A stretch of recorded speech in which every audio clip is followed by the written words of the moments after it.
नमस्कार साथियों, मैं प्रियंका गुप्ता लर्निंग टुगेदर पे आप सबका स्वागत करती हूँ। कैसे हैं आप सब लोग? तो हम लोग जो अपनी एडमिनिस्ट्रेटिव एप्टीट्यूड की एमसीक्यूज कर रहे थे, उसी की मैं आज सेकेंड क्लास लेके आई हूँ। तो आशा करती हूँ कि आपको फर्स्ट क्लास समझ में आई होगी। अगर किसी का कोई डाउट रहता है तो कमेंट सेक्शन में पूछ सकते हैं, क्योंकि जितने भी कमेंट होते हैं मैं लगभग सबके ही आंसर देने की कोशिश करती हूँ। इसके अलावा कुछ बच्चों के कमेंट आ रहे हैं कि जो आपने पीडीएफ दिए हैं और जो एक्ट करवाए हैं, जैसे आपका पोक्सो एक्ट है, और तो उसमें कुछ कुछ मिसप्रिंट है, या कह सकते हैं कि कुछ जैसे मैंने अलग बताया पीडीएफ में अलग है, तो हो सकता है ऐसी चीज़ें हो। बाकी मैंने कोशिश तो की थी कि पूरी सब सही से ही हो जाए, लेकिन अगर ऐसी कुछ चीज़ है तो मैं आपको बताऊंगी। जो मैंने गैजेट दिया है आपको गवर्नमेंट की तरफ वाला, तो आप उसको प्रेफर करिए, ठीक है, क्योंकि वो गैजेट तो 100% सही है। हो सकता है कि पीडीएफ मैंने बनाया हो वो कहीं पे कोई पॉइंट मिस हो गया या फिर गड़बड़ हो गया हो, तो आप लोग अपने एग्ज़ाम के लिए उसको ज़्यादा प्रेफरेंस दे सकते हैं। बाकी 2-3 शायद शुरू की 1-2 क्लास में ऐसा हुआ है, बाकी मैं आगे तो मैंने कोशिश की है कि सारी चीज़ें सही रहें। तो उसके पोक्सो एक्ट के बाद और एक और एक्ट है आपका, उस 2 क्लास में शायद ऐसे कुछ गड़बड़ हुआ है, बाकी में सही ही दिया है, ठीक है। मैंने दोनों जगह से चेक करके, जहाँ से जो है सारी चीज़ें चेक करके मैच करके फिर मैंने क्लासेस बनाई हैं। तो हम लोग आज अपनी क्लास स्टार्ट करते हैं एडमिनिस्ट्रेटिव एप्टीट्यूड के एमसीक्यूज, ठीक है। एक क्लास हमारी हो चुकी है, जिन बच्चों ने क्लास नहीं देखी है पहले वो लोग देख सकते हैं। तो सबसे पहले यहाँ पे क्वेश्चन है, तो आज हम लोगों की क्वेश्चन में रहेगा जो हमारी इन्वेंट्री और कंज्यूमेबल चीज़ें थी, उनसे रिलेटेड जो टॉपिक था उससे रिलेट करते हुए क्वेश्चन यहाँ पे है, ठीक है। तो हम लोग देखते हैं, उपभोग सामग्रियों और सूची के संबंध में छात्रावास वार्डन की निम्नलिखित में से कौन सी प्रमुख जिम्मेदारी रहती है। मतलब जो आपकी कंज्यूमेबल एंड इन्वेंट्री से रिलेटेड होते हैं, उसमें मतलब हॉस्टल वार्डन की क्या मेन रिस्पॉन्सिबिलिटी रहती है। छात्रावास के कमरों को सजाना, छात्र कार्यक्रम का प्रबंधन करना, या फिर पर्याप्त आपूर्ति और उचित इन्वेंट्री नियंत्रण सुनिश्चित करना, ठीक है, या फिर पाठ्येतर गतिविधियों का आयोजन करना। तो यहाँ पे आप लोग आराम से बता सकते हैं क्या है, ठीक है। तो यहाँ पे जो हमारा सी आंसर है वो सही हो जाएगा, ठीक है। आप लोग देख भी सकते हैं, क्योंकि यहाँ पे चारों में से यही हो रहा है कि सजाना, इसका कोई मतलब नहीं है। पर्याप्त आपूर्ति और उचित इन्वेंट्री जो भी है उनके नियंत्रण को सुनिश्चित करना, ठीक है। Ensuring sufficient supplies and proper inventory control. तो यहाँ पे हमारा जो सी आंसर है वो सही हो जाएगा। इस बार मैंने आंसर क्वेश्चन के बाद ही दे दिए, जिससे कि आपको इधर उधर ढूंढने की दिक्कत ना हो, ठीक है। नेक्स्ट हमारा क्वेश्चन है, एक छात्रावास में प्रभावी उपभोग सामग्री और इन्वेंट्री प्रबंधन का प्राथमिक लक्ष्य क्या है। मतलब primary goal of effective consumable and inventory management in a hostel. खर्चों को अधिकतम करना, आपूर्ति की गुणवत्ता कम करना, या फिर लागत कम करते हुए उपलब्धता सुनिश्चित करना, स्टॉक स्तरों की अनदेखी करना। तो यहाँ पे भी आप देख सकते हैं कौन सा आंसर हो जाएगा। आंसर नंबर हमारा सी यहाँ पे सही हो जाएगा, ठीक है। इसके बाद हम लोग नेक्स्ट क्वेश्चन देखते हैं, कौन सा शब्द दैनिक आधार पर उपयोग की जाने वाली और तुरंत उपभोग की जाने वाली वस्तुओं को संदर्भित करता है, जैसे प्रसाधन सामग्री और सफाई की आपूर्ति। तो यहाँ भी देख लेते हैं, which term refer to items used on a daily basis and are quickly consumed such as toiletries and cleaning supplies। पूंजी के सामान, टिकाऊ सामान, गैर उपभोग वस्तुएं या फिर उपभोग वस्तुएं।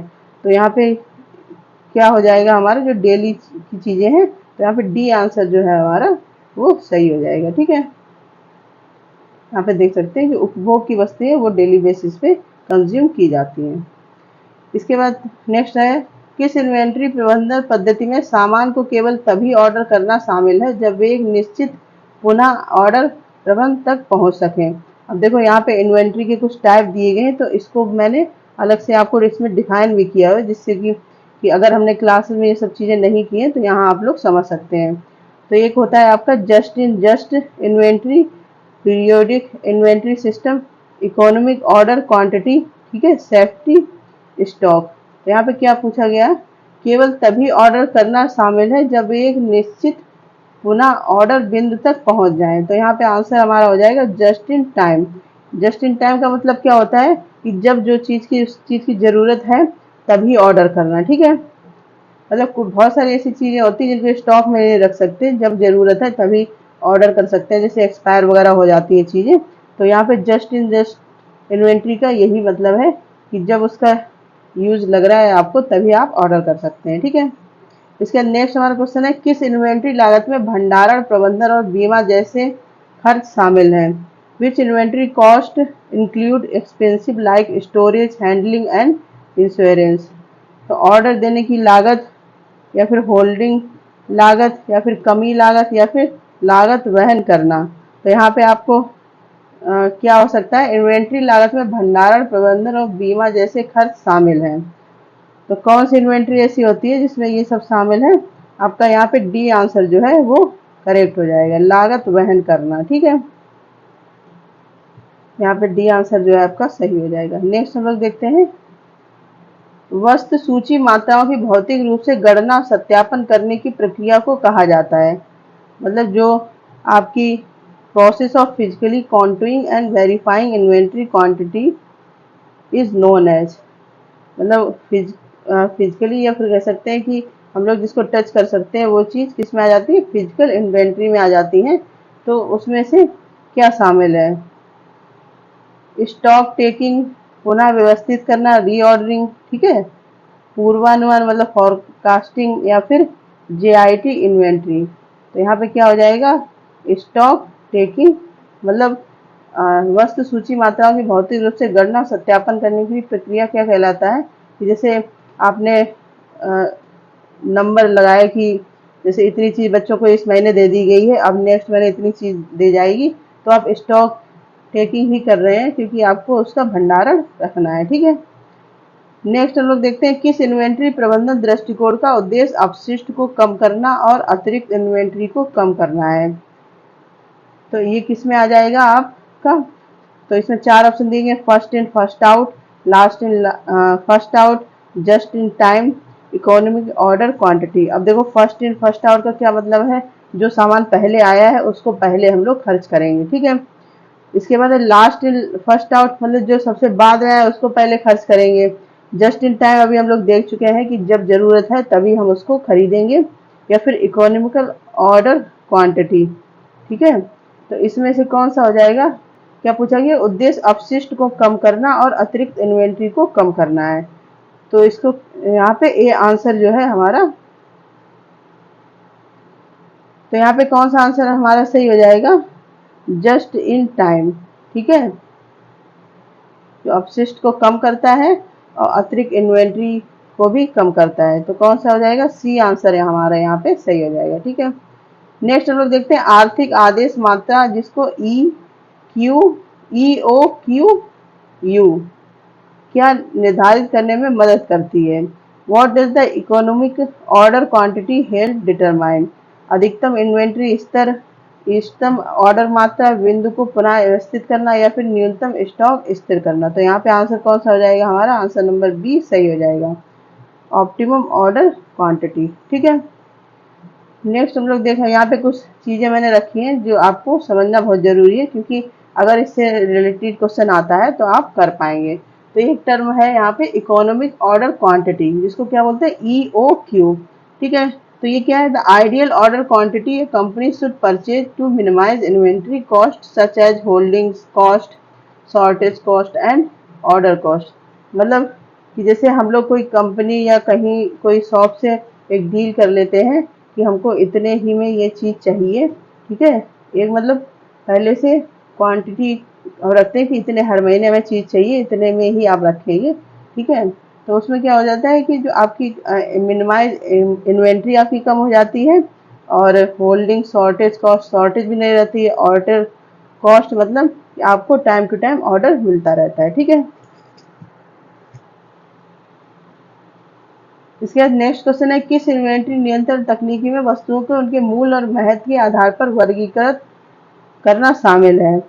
तो फीफो मतलब first in first out, ABC analysis, LIFO मतलब लास्ट इन फर्स्ट आउट। इसके बाद JIT क्या था, जस्ट इन टाइम।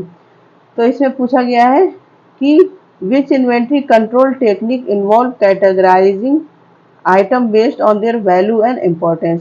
अब जहाँ पे चीज़ों को उसकी वैल्यू एंड इम्पोर्टेंस के बेस पे हम लोग बनाते हैं या कह सकते हैं कि सिलेक्ट करते हैं, तो उसको हमेशा बोलते हैं ABC विश्लेषण, मतलब ABC एनालिसिस। ठीक है, तो यहाँ पे बी आंसर जो है सही हो जाएगा। ठीक है, अभी हम लोग ABC के बारे में भी पढ़ लेंगे। यहाँ पे एक टर्म दिया गया फर्स्ट इन फर्स्ट आउट। तो जैसे मैंने आपको बताया, फर्स्ट इन फर्स्ट आउट का क्या मतलब है कि जो सबसे पहले चीज़ आई है उसको हम लोग पहले यूज़ करेंगे। जैसे मान लो यहाँ पे जैसे मिल्क का एग्जांपल दिया गया है, तो अब जैसे आपने दूध का पैकेट लेके आए, ठीक है, तो उसकी कुछ एक्सपायरी डेट भी होती है। अब हॉस्टल वगैरह में दूध ये सब खाने पीने की चीज़ें भी आती हैं, तो उसमें क्या करते हैं हम लोग कि पहले देखते हैं कि जो एक्सपायरी के अंदर है उसको यूज करेंगे, उसके जो बाद में आई हुई चीज़ें हैं उनको बाद में यूज करेंगे, तो उसको ही बोलते हैं फर्स्ट इन फर्स्ट आउट। ठीक है, इसके बाद ABC एनालिसिस क्या होता है। ABC analysis divide inventory into 3 category. तो यहाँ पे 3 कैटेगरी में डिवाइड कर दी थी। एक आपका होता है कि जो बहुत ज़्यादा ज़रूरी है, मतलब बहुत ज़रूरी चीज़ें जो उनके बिना मतलब कोई चीज़ काम नहीं कर सकती, बहुत ज़्यादा ज़रूरी। ठीक है, इसके बाद बी में हम लोग उसके बाद उससे कम जो है उसको बी में डाल देते हैं। सी में क्या डालते हैं, जो सबसे कम जरूरी है। ठीक है, सबसे कम जरूरी है। समझ में आ गया। कैटेगरी मतलब एक कैटेगरी डिवाइड कर देते हैं। जैसे अभी क्वेश्चन भी पूछा गया था कि कैटेगरी में इंपॉर्टेंस और वैल्यू के अकॉर्डिंग डिवाइड करते हैं, तो वहाँ पे क्या था, ABC एनालिसिस था आपका। तो जो सबसे ज़्यादा जरूरी है उसको A कैटेगरी में डाल देते हैं, जो उससे कम है उसको B, और जो सबसे कम है उसको किस में डालेंगे हम लोग, C कैटेगरी में। तो ABC एनालिसिस आपका यही होता है। आशा करती हूँ आपको समझ में आ गया होगा। ठीक है, देखो यहाँ भी आप लोग देख सकते हैं एक बार। जैसे कैटेगरी A में है हाई वैल्यू इन्वेंट्री आइटम, मतलब जिसकी बहुत ज़्यादा ज़रूरत है उसको रखेंगे हम लोग। फिर B में क्या है, मॉडरेट वैल्यू, मतलब जो उससे कम ज़रूरत की है। C में हम लोग जो सबसे ज़्यादा कम है उनको रखते हैं। तो इसमें मतलब कैटेगरी डिवाइड कर देते हैं। ठीक है, इसके बाद है लास्ट इन फर्स्ट आउट का क्या है, a method used to account for inventory that record the most recently produced item as a sold first, मतलब जो सबसे लास्ट में आया है लेकिन पहले बेच दिया जाएगा। इस प्रकार की जो चीजें आती हैं वो किस में आ जाती हैं, आपकी लास्ट इन फर्स्ट आउट में। ठीक है, इसके बाद एक और टर्म हमारा यहाँ पे आया है just in time. Just in time मैंने आपको बताया कि तुरंत जिस चीज़ की ज़रूरत है उसको हम इसके अकॉर्डिंग मंगवा लेते हैं या स्टॉक में रख लेते हैं। ठीक है, तो समझ में आ गई, ये सारे टर्म आपको समझ में आ गए होंगे। नेक्स्ट हम लोग क्वेश्चन देखते हैं। ABC विश्लेषण के तहत किस इन्वेंट्री वर्गीकरण में उच्च मूल्य वाली वस्तुएं शामिल हैं जिनके लिए सख्त नियंत्रण की आवश्यकता होती है। अभी ABC एनालिसिस बताया है, तो अब आप लोगों को इसका आंसर अच्छे से पता होना चाहिए। Which inventory classification under ABC analysis includes high value item that require strict control, मतलब हाई वैल्यू की जो चीजें हैं वो किस में रखी जाएंगी, किस कैटेगरी में रखी जाएंगी, श्रेणी A, B, C या D, मतलब कैटेगरी A, B, C या D। तो यहाँ पे सीधा सा आंसर क्या हो जाएगा हमारा, ए आंसर जो है करेक्ट हो जाएगा। ठीक है, क्योंकि सबसे हाई वैल्यू वाली ए कैटेगरी में रखी जाएंगी, तो यहाँ पे आंसर हमारा ए सही हो जाएगा। अब समझ में आ गया होगा ABC जो एनालिसिस होता है। एक छात्रावास वार्डन को निम्नलिखित को रोकने के लिए नियमित निरीक्षण करना चाहिए। किसको रोकने के लिए नियमित निरीक्षण करना चाहिए, अत्यधिक inventory turnover, stock out of over stocking, inventory स्तरों की अनदेखी, अलमारियों पर ओवरलोडिंग। तो किसका इंस्पेक्शन डेली बेसिस पे करना चाहिए, आप लोग यहाँ पे देख सकते हैं। तो यहाँ पे हमारा बी आंसर सही हो जाएगा, मतलब stock out of over stocking, मतलब स्टॉक में जो चीज़ें हैं उनके हिसाब से हमें नियमित निरीक्षण करते रहना चाहिए, कौन सी चीज़ कम हो रही है, किसकी ज़रूरत है, कौन सी मंगवानी है, इस प्रकार से।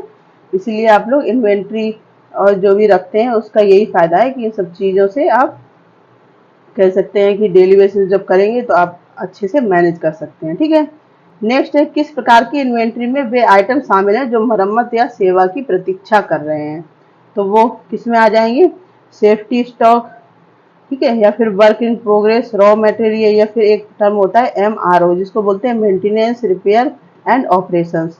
तो जो मरम्मत या सेवा की प्रतीक्षा कर रहे हैं, प्रतीक्षा मतलब ये हो गया कि वेटिंग, मतलब वर्क इन प्रोग्रेस में है। ठीक है, तो ये इसका आंसर क्या हो जाएगा आपका बी हो जाएगा। ठीक है, नेक्स्ट हम लोग देखते हैं रॉ मटेरियल इन्वेंट्री क्या होती है।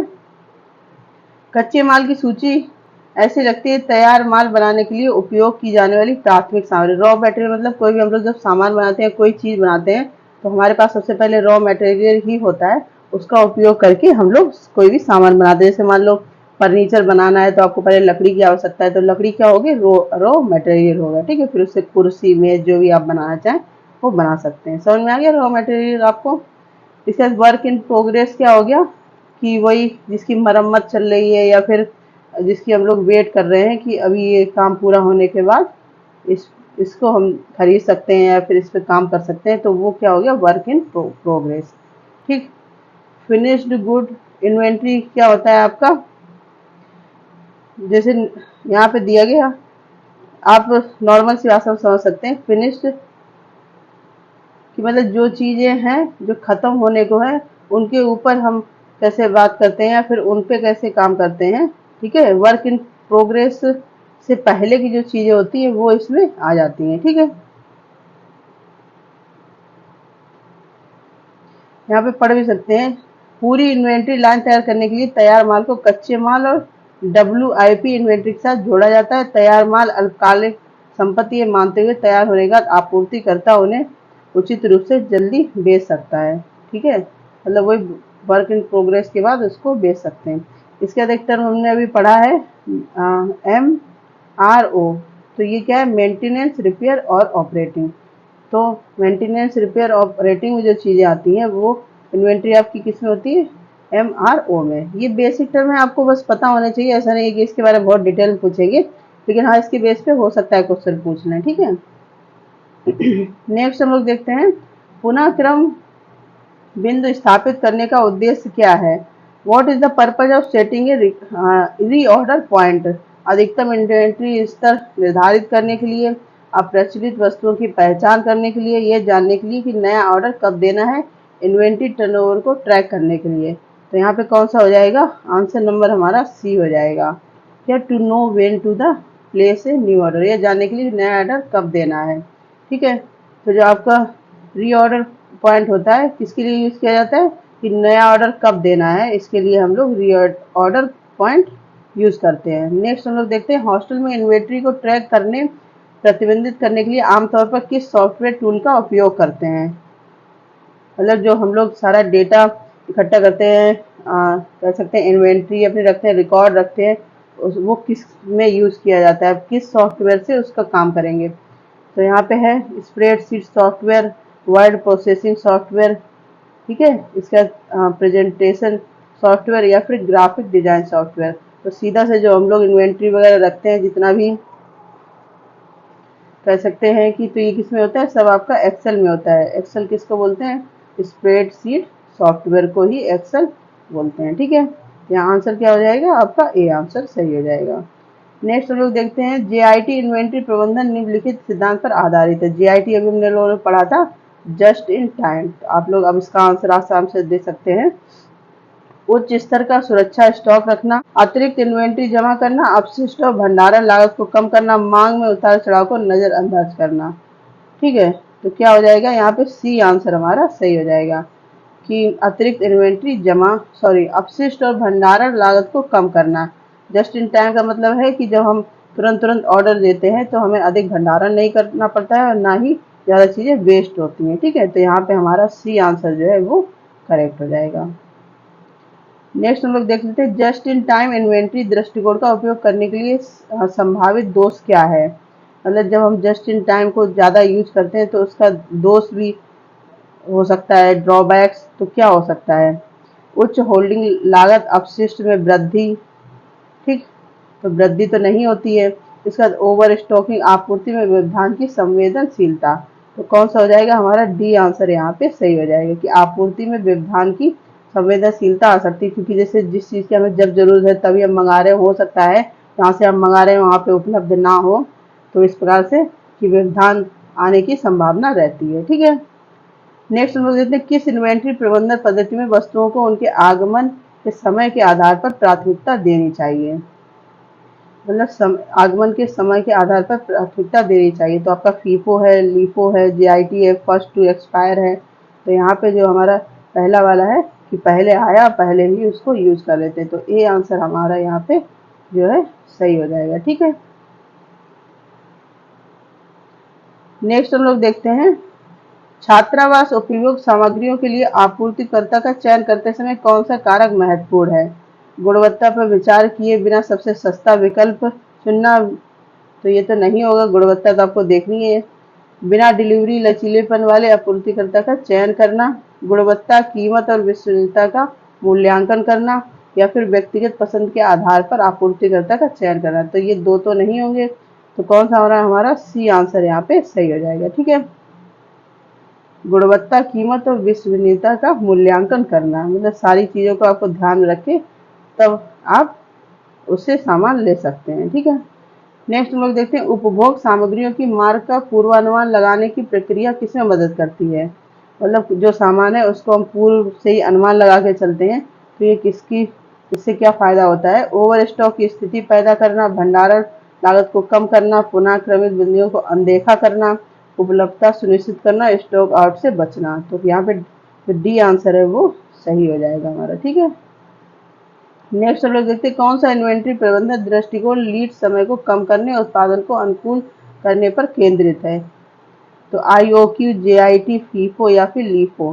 तो कौन सा है आपका बी आंसर यहाँ पे सही हो जाएगा। ठीक है, नेक्स्ट हम लोग देखते हैं, कौन सी लागत स्टॉक आउट और कमी से जुड़ी है? होल्डिंग लागत, लागत वहन करना, कमी लागत, ऑर्डर देने की लागत। तो कौन सा है हमारा सी यहाँ पे सही हो जाएगा, मतलब कमी लागत, शॉर्टेज कॉस्ट। ठीक है, नेक्स्ट हम लोग देखते हैं, सुरक्षा स्टॉक बनाए रखा जाता है, सुनिश्चित करें कि स्टॉक आउट बार बार हो, होल्डिंग लागत कम करें, अनिश्चितताओं के खिलाफ एक बफर प्रदान करें, अत्यधिक भंडारण को प्रोत्साहित करें। तो यहाँ पे कौन सा हो जाएगा हमारा सी आंसर जो है वो सही हो जाएगा, provide a buffer against uncertainty. ठीक है, नेक्स्ट हम लोग देखते हैं, कौन सी इन्वेंट्री प्रबंधन दृष्टिकोण नई इन्वेंट्री से पहले पुरानी इन्वेंट्री का उपयोग करने के लिए सिद्धांत पर आधारित है?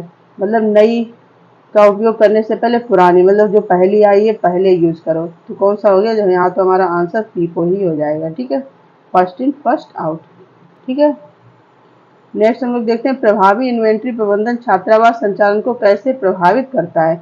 इससे लागत और अक्षमताएं बढ़ती हैं, यह आपूर्ति श्रृंखला दृश्यता में सुधार करता है, इसका छात्र संतुष्टि पर कोई प्रभाव नहीं पड़ता है, यह स्टॉक आउट और ओवर स्टॉकिंग को बढ़ाता है। तो यहाँ पे कौन सा हो जाएगा, बी आंसर हमारा सही हो जाएगा। ठीक है,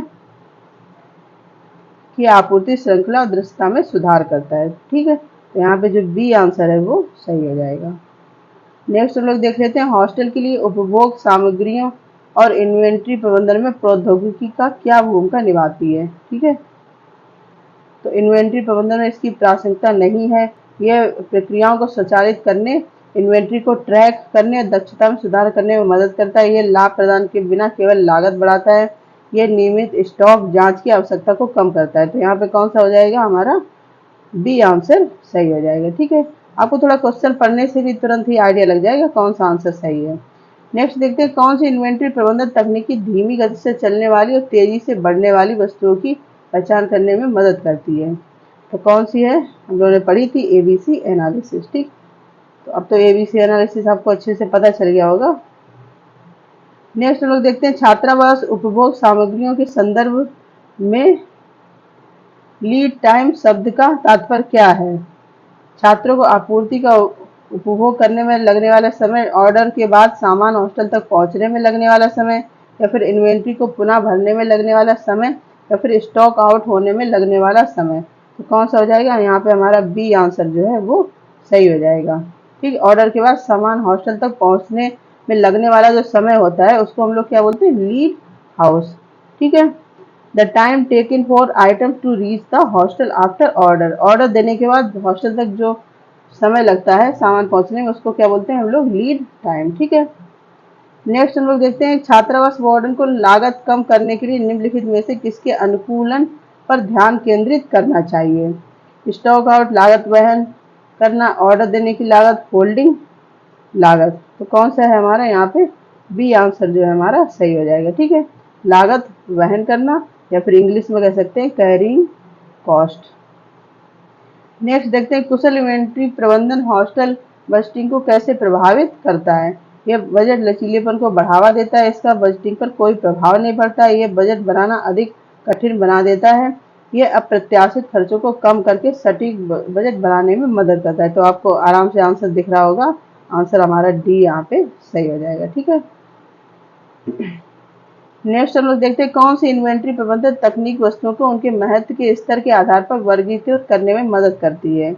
अब ये कौन सी है, उनकी वैल्यू या इम्पोर्टेंस के आधार पर वर्गीकृत मतलब कैटेगराइज करने में मदद करती है। जहाँ पे भी कैटेगरी की बात आ जाएगी वहाँ पे आपका कौन सा हो जाएगा, ABC विश्लेषण। ठीक है, तो यहाँ पे आंसर हो गया ABC एनालिसिस। नेक्स्ट है पुनः क्रम बिंदु किन कारकों से प्रभावित होता है। होल्डिंग लागत और ऑर्डर मात्रा, लीड समय, सुरक्षा स्टॉक, मांग और इन्वेंट्री टर्नओवर, लागत और EOQ वहन करना। तो कौन सा हो जाएगा, यहाँ पे बी आंसर हमारा सही हो जाएगा, लीड समय और स्टॉक करना। ठीक है, यहाँ पे देख सकते हैं आप लोग। नेक्स्ट हमारा क्वेश्चन है कौन सा इन्वेंट्री प्रबंधन दृष्टिकोण मानता है कि खरीदी गई नवीनतम वस्तुएं पहले बेची जाएंगी। मतलब जो नई वस्तुएं खरीदी गई हैं वो पहले बेची जाएंगी, मतलब लास्ट इन फर्स्ट आउट। तो यहाँ पे कौन सा हो जाएगा आपका, बी आंसर आपका यहाँ पे सही हो जाएगा। ठीक है, लास्ट इन मतलब पहले खरीदी गई, सॉरी बाद में खरीदी गई हैं लेकिन पहले बेची जाएंगी।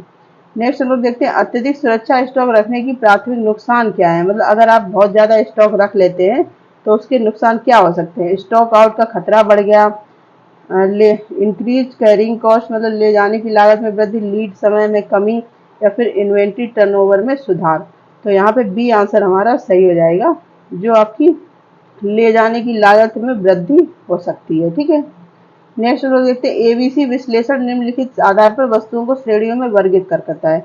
रंग और आकार के आधार पर, या फिर मूल और महत्व के आधार पर, वजन और आयतन, या फिर आगमन समय। तो आपको ये अच्छे से पता है, मूल और महत्व के आधार पर ये वर्गीकृत करता है ABC एनालिसिस आपका। ठीक है, तो यहाँ पे आंसर हमारा बी सही हो जाएगा। किस इन्वेंट्री प्रबंधन दृष्टिकोण का उद्देश्य इन्वेंट्री को ऑर्डर करने और रखने की लागत को कम करना है। तो ये कौन सा है, जब ऑर्डर को कम सॉरी इन्वेंट्री को ऑर्डर को रखने की लागत को कम करता है। तो ये क्या होता है हमारा, इसमें आंसर बी सही हो जाएगा, EOQ। ठीक है, इकोनॉमिक ऑर्डर क्वांटिटी।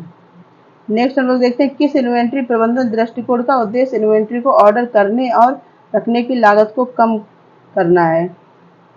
तो ये यहाँ पर JIT, EOQ, FIFO, ABC विश्लेषण। ठीक है, इस क्वेश्चन में थोड़ा सा कुछ गड़बड़ लग रहा है हमें, मैं ये चेक करके आपको बता दूंगी क्योंकि शायद क्वेश्चन इधर उधर हो गया है। नेक्स्ट हम लोग देखते हैं छात्रावास सूची के लिए ABC विश्लेषण करने का सबसे अच्छा समय कब है। साल में एक बार, हर कुछ वर्षों में, केवल तभी जब इन्वेंट्री की कमी हो, इष्टतम इन्वेंट्री नियंत्रण सुनिश्चित करने के लिए नियमित रूप से। तो यहाँ पे हमारा डी आंसर जो है वो सही हो जाएगा, क्योंकि हम नियमित रूप से सारी चीज़ों की जानकारी रखेंगे तो वो ज़्यादा आपका सही रहेगा। ठीक है, नेक्स्ट हम लोग देखते हैं कौन सी इन्वेंट्री प्रबंधन तकनीकी इन्वेंट्री ऑर्डर करने और रखने से जुड़ी लागत को कम करने पर केंद्रित है।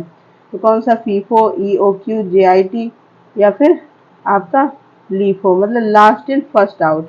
तो यहाँ पे कौन सा हो जाएगा आपका, इकोनॉमिक ऑर्डर क्वांटिटी। ये क्वेश्चन हम लोग पहले भी कर चुके हैं, उसी से रिलेटेड है। नेक्स्ट हम लोग देखते हैं छात्रावास सूची के संदर्भ में लीड समय में कमी का प्राथमिक लक्ष्य क्या है। लीड समय क्या था हमारा, जब हम ऑर्डर करते हैं सामान जितनी समय में हॉस्टल तक पहुंचता है उसको ही हम लोग बोलते हैं लीड समय। होल्डिंग लागत में वृद्धि, स्टॉक आउट को कम करना, ओवर स्टॉकिंग, ऑर्डर मात्रा को अधिकतम करना। तो इसमें क्या हो जाएगा, बी हमारा सही हो जाएगा कि हम स्टॉक आउट को कम कर सकते हैं। ठीक है, इसके बाद है किस इन्वेंट्री लागत में ऑर्डर देने और आपूर्तिकर्ताओं को प्रबंधित करने के संबंधित खर्च शामिल हैं। होल्डिंग लागत, लागत वहन करना, ऑर्डर देने की लागत, कमी लागत। तो ये किस में आ जाएगा आपका, ऑर्डर कॉस्ट। ठीक है, यहाँ पे मतलब सी आंसर आपका सही हो जाएगा कि जो हम ऑर्डर देते हैं तो वो ऑर्डरिंग कॉस्ट में आपका आ जाएगा। नेक्स्ट हम लोग देखते हैं छात्रावास के लिए स्वचालित इन्वेंट्री प्रबंधन प्रणाली का उपयोग करने के लिए निम्नलिखित में से कौन सा लाभ है। स्टॉक आउट में वृद्धि, बेहतर बजट सटीकता, अधिक वहन लागत, लंबे समय तक लीड समय। तो कौन सा है आपका बी यहाँ पे सही हो जाएगा, मतलब कि बेहतर बजट सटीकता होनी चाहिए। ठीक है, नेक्स्ट हम लोग देखते हैं उपभोग सामग्रियों के लिए स्टॉक रोटेशन नीति लागू करने का उद्देश्य क्या है।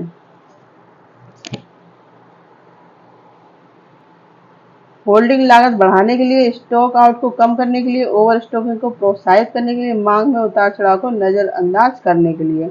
तो इसके हिसाब से हमारा यहाँ पे बी आंसर जो है वो सही हो जाएगा कि स्टॉक आउट को कम करने के लिए हम लोग ये चीज रोटेशन नीति लागू कर सकते हैं। ठीक है, नेक्स्ट देखते हैं ईओ को किन दो प्रकार की लागतों के बीच संतुलन खोजने में मदद करता है। लागत वहन ऑर्डर देने की लागत, वहन लागत और धारण लागत, होल्डिंग लागत और कमी लागत, या फिर वहन लागत और कमी लागत। तो हमारे यहाँ पे ए आंसर जो है सही हो जाएगा कि जो लागत वहन करना, ऑर्डर देने की लागत, इसको संतुलन करने में हमारा ईओक्यू मदद करता है। ठीक है, नेक्स्ट हम लोग देखते हैं किस इन्वेंट्री प्रबंधन पद्धति का उद्देश्य वस्तुओं को उनकी समाप्ति तिथियों के आधार पर प्राथमिकता देना है। मतलब समाप्ति, जब उसकी तिथि समाप्त हो रही हो उसके हिसाब से हम लोग उसको उपयोग कर सकते हैं। FIFO first in first out, या फिर LIFO last in first out, या फिर जीआईटी मतलब जस्ट इन टाइम, या फिर समाप्ति प्रथम एक्सपायरी डेट। तो यहाँ पे हमारा आंसर हो जाएगा फर्स्ट इन फर्स्ट आउट। वो किस लिए करते हैं हम लोग अभी समझ चुके हैं, जो चीज़ पहले आई उसको पहले यूज करेंगे, क्योंकि हो सकता है उसकी एक्सपायरी डेट का कुछ उसमें चीज़ें आ जाएं। ठीक है, एक प्रभावी इन्वेंट्री प्रबंधन प्रणाली छात्रावास में स्थिरता में कैसे योगदान करती है। एक अत्यधिक खपत को बढ़ावा देता है, ये अपशिष्ट और ओवर स्टॉकिंग को कम करता है, ये गैर नवीनीकृत संसाधनों पर निर्भरता बढ़ाता है, इसका स्थिरता प्रयासों पर कोई प्रभाव नहीं पड़ता। तो यहाँ पे हमारा जो आंसर है वो कौन सा सही हो जाएगा, बी। ठीक है, नेक्स्ट हम लोग देख लेते हैं पुनः क्रम बिंदु निर्धारित करते समय कौन सा कारक विचारणीय नहीं है। मांग परिवर्तनशीलता मतलब डिमांड वेरिएबिलिटी, नेतृत्व समय, लीड टाइम, लागत वहन करना, कैरिंग कॉस्ट, या फिर सुरक्षा स्टॉक सेफ्टी स्टॉक। तो कौन सा हो जाएगा हमारा यहाँ पे सी आंसर जो है सही हो जाएगा, लागत वहन करना। ठीक है, नेक्स्ट हम लोग देख लेते हैं कौन सी इन्वेंट्री प्रबंधन तकनीकी केवल आवश्यकता अनुसार उत्पादन करके कचरे को कम करने पर ध्यान देती है।